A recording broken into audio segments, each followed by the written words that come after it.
There are places that exist beyond our understanding, places that weren't meant to be seen, let alone entered.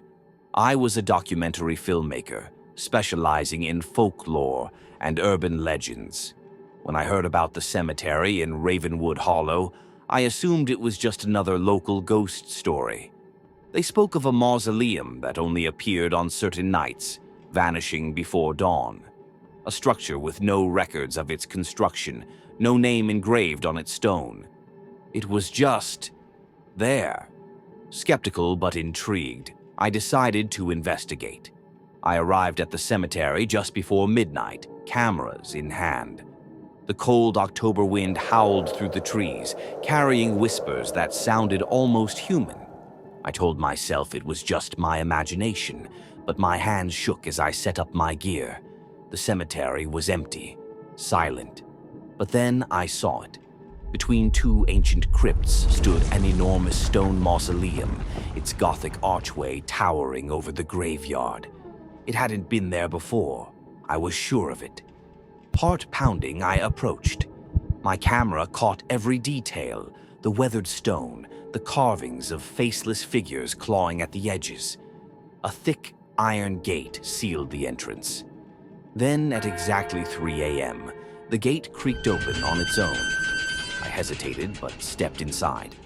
The air was thick with the scent of damp earth and something foul, like rotting flesh.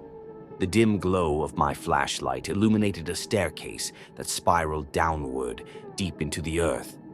This place wasn't built for the dead. With every step, the temperature dropped. My breath fogged up in front of me.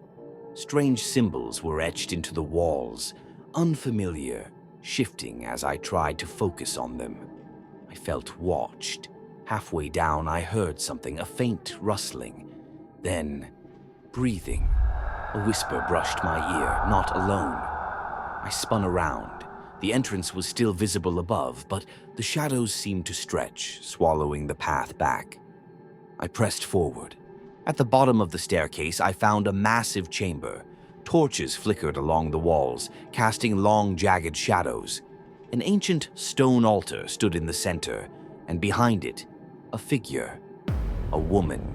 She was draped in tattered robes, her skin a sickly grayish hue. Her hair hung in thick, matted strands, and her fingernails were long, jagged claws. But it was her eyes that paralyzed me, two burning red orbs locked onto me with unnatural hunger. She didn't move. Not at first. Then her lips curled into a grin. You came. Her voice was a whisper and a scream at the same time. My knees buckled. I turned and ran. I scrambled up the stairs, my flashlight shaking wildly. The stone beneath my feet felt softer, like it was shifting, trying to drag me back. The mausoleum entrance was still open, just a few steps away. I lunged toward it, nearly tripping as I crossed the threshold. I was outside. I made it. But before I could take another breath, something yanked me backward. The last thing my camera captured was my outstretched hand, clawing at the dirt as the iron gate slammed shut. The next morning, the gravekeeper found my camera outside the mausoleum. But the mausoleum itself, it was gone. The footage was confiscated by local authorities. The town placed warning signs around the area, marking it restricted. But some nights, if you listen closely, you can hear knocking from beneath the ground. And if you stand in the right place at the wrong time, you might just see the door open again.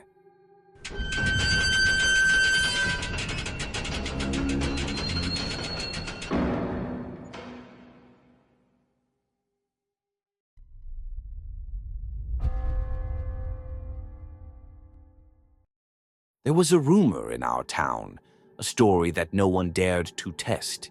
They said if you went to Black Hollow Cemetery at exactly 3 a.m., you'd hear voices, not human voices, but whispers from the dead. Some people swore they saw robed figures standing between the graves, chanting in tongues no one could understand. Most people ignored it, but we weren't most people. That's how me, Jake, and Ryan ended up sneaking into the cemetery one freezing October night. The air was thick with mist, and the full moon barely cut through the low-hanging fog. It was dead silent.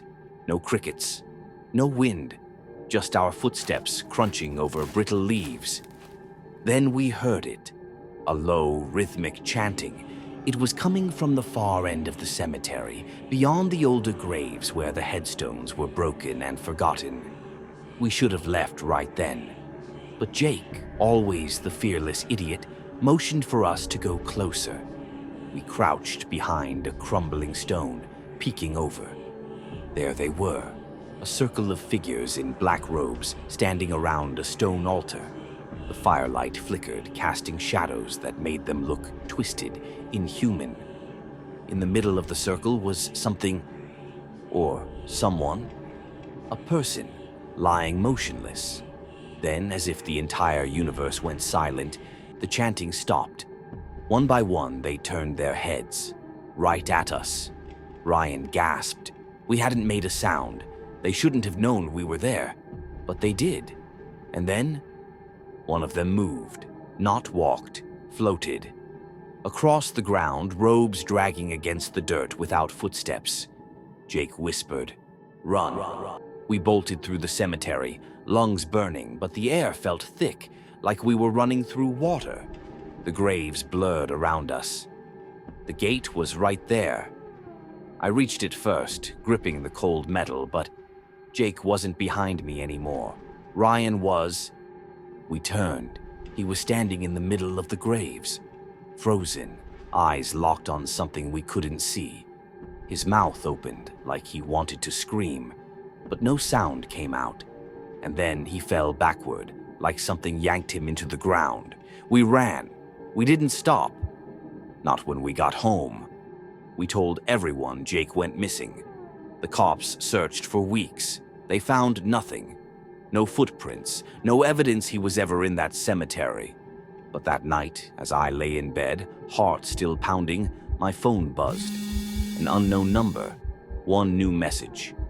I hesitated before opening it. It was a photo, a grainy, dark image of a grave, and in front of it, a robed figure. But not just any figure, Jake. His eyes were completely black. I sat frozen, my body drenched in cold sweat.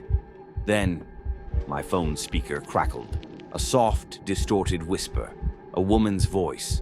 At first, I couldn't make out the words, but then, a slow, hollow laugh, high-pitched, twisted, mocking. And just before the audio cut out, I heard a whisper, right next to my ear. You should have stayed. The phone went dead. I threw it across the room. I barely slept that night. I haven't stepped foot near that cemetery since.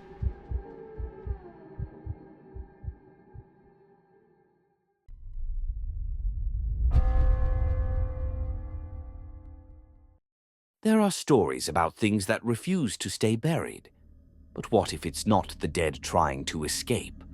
What if it's something else, pulling them back down? That's what happened to Mr. Langley.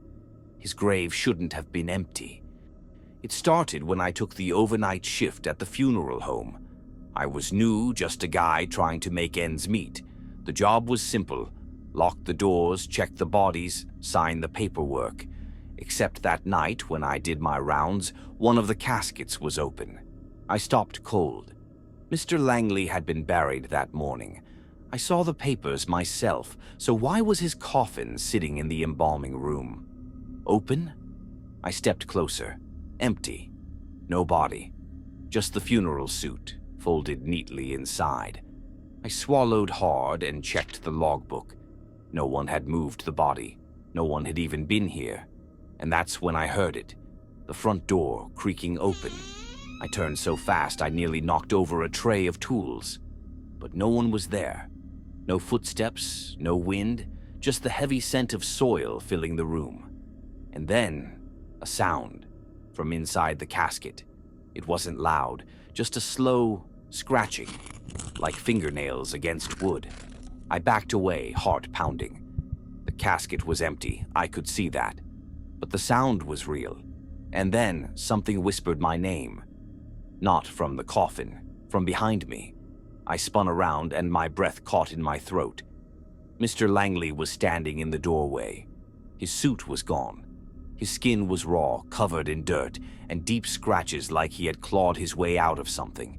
His mouth was open, lips cracked and dry. But his eyes weren't human anymore. They were empty sockets, and yet, somehow, I knew he could still see me. His mouth moved, not speaking, mimicking. His lips formed my name again, but no sound came out. Then, his head jerked to the side like something was pulling him. I ran. I don't remember grabbing my keys. I don't remember bursting out the door. But I remember looking back. Mr. Langley was on the floor now, being dragged across the tiles. By nothing. His fingers scraped the ground, leaving streaks of blood. His mouth opened wider than any human mouth should, stretching and stretching. And then, he was gone. Just like that. The next morning, I didn't tell anyone what I saw, but when I checked his grave, it was sealed shut, undisturbed, like he had never left. But I know the truth. Some people don't just die. Something takes them back, and sometimes it comes looking for more. And as I lay in bed that night, staring at my locked door, I heard it again. That slow scratching, coming from under my bed.